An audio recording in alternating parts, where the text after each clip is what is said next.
Hey guys, so I rewatched Andor recently leading up to the debut of season 2, and let me just say that this shit fucking rocks. You ever just watch Star Wars content nowadays and you think to yourself, damn, I really wish I wouldn't have the urge to thrust myself into the nearest highway while watching this. Well, guess what? When you're watching Andor, you actually don't feel that way. Yay, good writing. The thing about Andor that is unlike other recent Star Wars content is that it doesn't make any of its characters unlikable. Unlikable in an evil empire take over the galaxy type of way? Yes, but that's the point.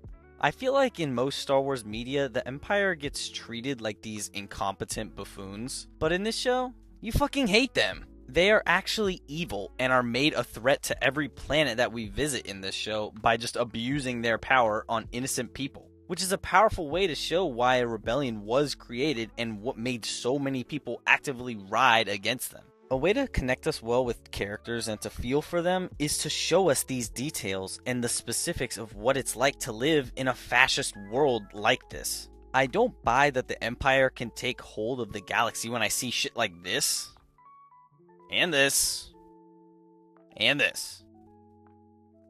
Wow.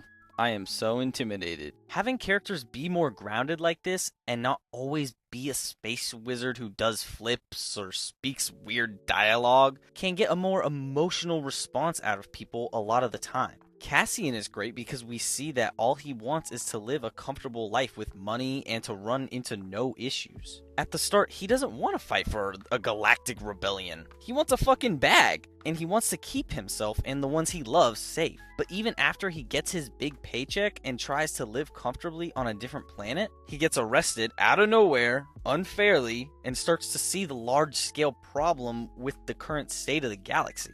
This is good character development, something Star Wars unfortunately rarely has, considering the amount of media we've gotten from it. Another character I really enjoy in this show is Dedra, because seeing her perspective in the Empire, we get to see it in a more corporate, realistic way, like an actual job, with assignments, corrupted board officials, and the thought process of how these people are supposed to deal with problems like Cassian and others are causing. We get to see selfishness, laziness, and competition. Everything like what a real-life corporation is like. And it just makes her character and the rest of the Empire so much more real. She is ambitious, cutthroat, and seizes any power she can get her hands on, and actually moves to get shit done. This is how I want to view the Empire. If anyone disagrees with that, then I'm sorry that I want our main antagonistic force to actually feel like a real threat. Because in my memory, I can't even remember the Empire actually winning at anything besides Revenge of the Sith and Empire Strikes Back.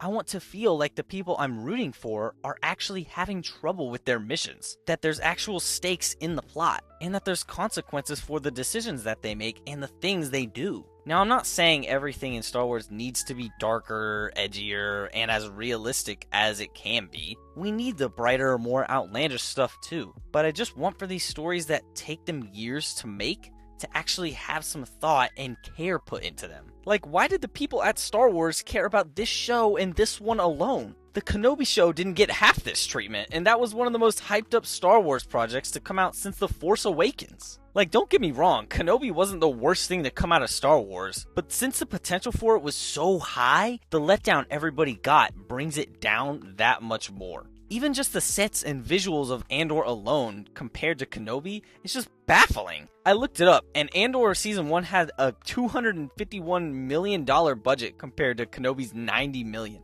I just want to ask, why? I also hear that the 2 seasons of Andor combined are supposed to be the most expensive Star Wars project of all time. And can I ask again, why? I love the show, I'm grateful for it, but I'm just confused. I don't remember seeing Diego Luna on my For You page on stage announcing that he would return as Cassian Andor after years of people begging for his own solo project. It's really not fair, man. They did my boy so dirty in different decades. Anyways, back to Andor. It's actually unreal how good the writing is in this show at times. I feel like a lot of the dialogue and story as written trusts the viewers to understand what's happening, and I love that. It helps the viewer to stay engaged. It does exposition in a way that doesn't insult the viewer by making it feel like you must tell them every little detail, but it also doesn't confuse you to the point where it takes you out of the show. They actually make Star Wars politics cool. They relate politics in ways to the real world as well, which makes it much more entertaining to watch and play out. It definitively has the best writing you can possibly get out of Star Wars. Stellan Skarsgård's character drops so many bars in this show, and with his performance, it's just laughable comparing it to other Star Wars projects. Even our movie trilogy that was supposed to be the complete Skywalker saga couldn't come up for a reason for how Palpatine returned. Like, it was already a bad decision, but you could have at least tried to make it work. Showed some effort.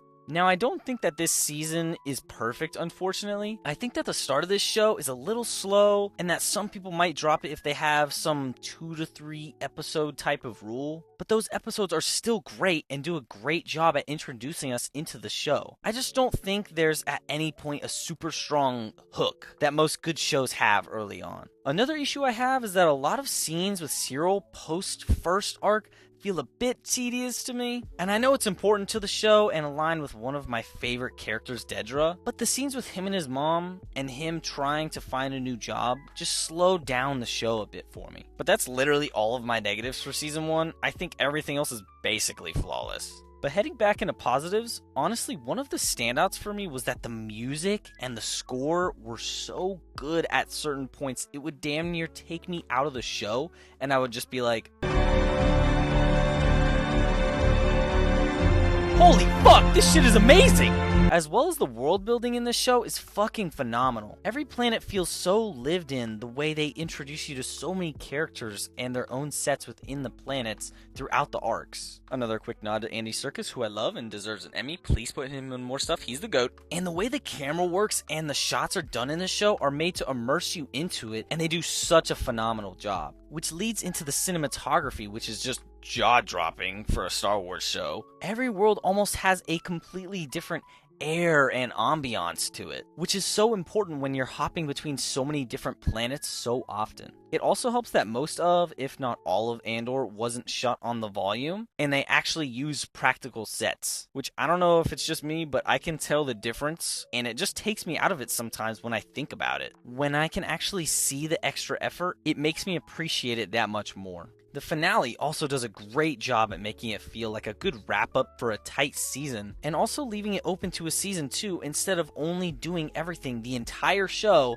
just to set itself up for the next season, and I appreciate that. It's surprising how well they do arcs in the show compared to others. Everything was clearly planned out here, and it shows because the pacing is close to perfect. Surprises me that our movie trilogy, again, was not planned out from the beginning. The quality of this show, after it was planned out, obviously has shown. The point is that Andor Season 1 hits the mark where it isn't just good Star Wars. It's just good television.